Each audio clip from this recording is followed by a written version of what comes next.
पुरानी पेंशन बहाल करने से लेकर रेलवे में निजीकरण पर रोक तक अपनी 13 सूत्रीय मांगों को लेकर ट्रेन मैनेजरों ने अब एकजुट होकर आवाज बुलंद कर दी है। सोनभद्र के चोपन में आयोजित ऑल इंडिया गार्ड्स काउंसिल के 22वें द्विवार्षिक महाधिवेशन में देश भर में रेल कर्मचारियों से जुड़े मुद्दों पर मंथन हुआ और सरकार से जल्द समाधान की मांग की गई। चोपन स्थित अग्रवाल धर्मशाला रविवार को रेलवे कर्मचारियों की एकजुटता का केंद्र बनी। ऑल इंडिया गार्ड्स काउंसिल यानी AIGC के धनबाद मंडल के 22वें द्विवार्षिक महाधिवेशन में चोपन, सिंगरौली, रेणुकूट और शक्तिनगर शाखाओं के पदाधिकारी तथा बड़ी संख्या में ट्रेन मैनेजर शामिल हुए।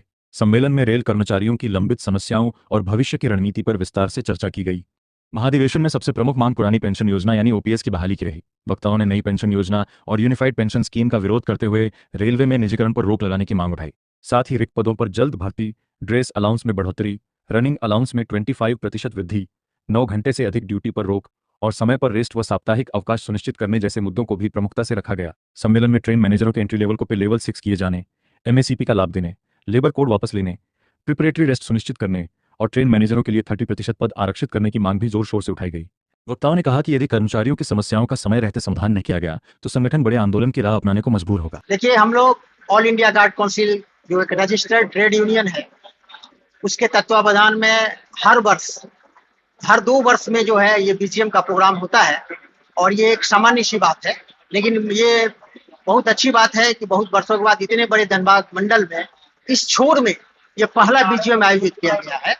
और आज का जो आयोजन है, यूँ तो जो हम आज ट्रेन मैनेजर्स हैं, इसके हर वेलफेयर के लिए कार्य किया जाता है। आज हमारी जो प्रमुख मांगे हैं, जो आज सरकार के साथ, हमारे रेलवे प्रशासन के साथ, उसमें कुछ ज्वलंत मुद्दे हैं जो कि आप लोग देखे होंगे। अगर आप एक आम व्यक्ति हैं तो पहले ट्रेन जो चलती थी, स्पेशली जो मालगाड़ी, उसमें छोटी मालगाड़ी चलती थी, वो बढ़ाते बढ़ाते आज के समय में 59+1 वैगन्स का चलता है। अभी उसको बढ़ा करके 2-2 मालगाड़ियों को एक साथ जोड़ दिया गया, यानी अब 120 डब्बे की गाड़ियां चल रही है आज के समय में। तो ये प्रावधान रेलवे बोर्ड की तरफ से है कि अगर 2 गाड़ियों को जोड़ा गया है तो दोनों पार्ट में एक ट्रेन मैनेजर्स को दिया जाएगा, जिससे कि सुरक्षित परिचालन कराया जाए।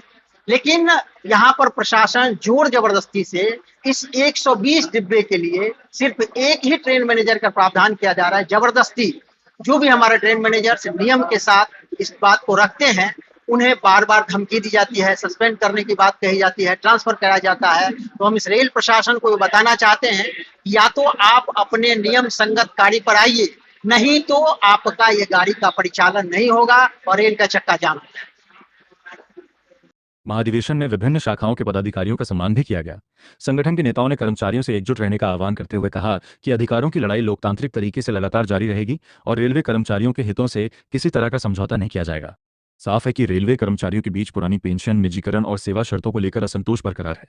अब निगाहें रेलवे प्रशासन और केंद्र सरकार पर हैं कि इन मांगों पर क्या फैसला लिया जाता है। कैमरा पर्सन के साथ राष्ट्रीय समय न्यूज सोनभद्र के लिए सतीश भाटिया की रिपोर्ट।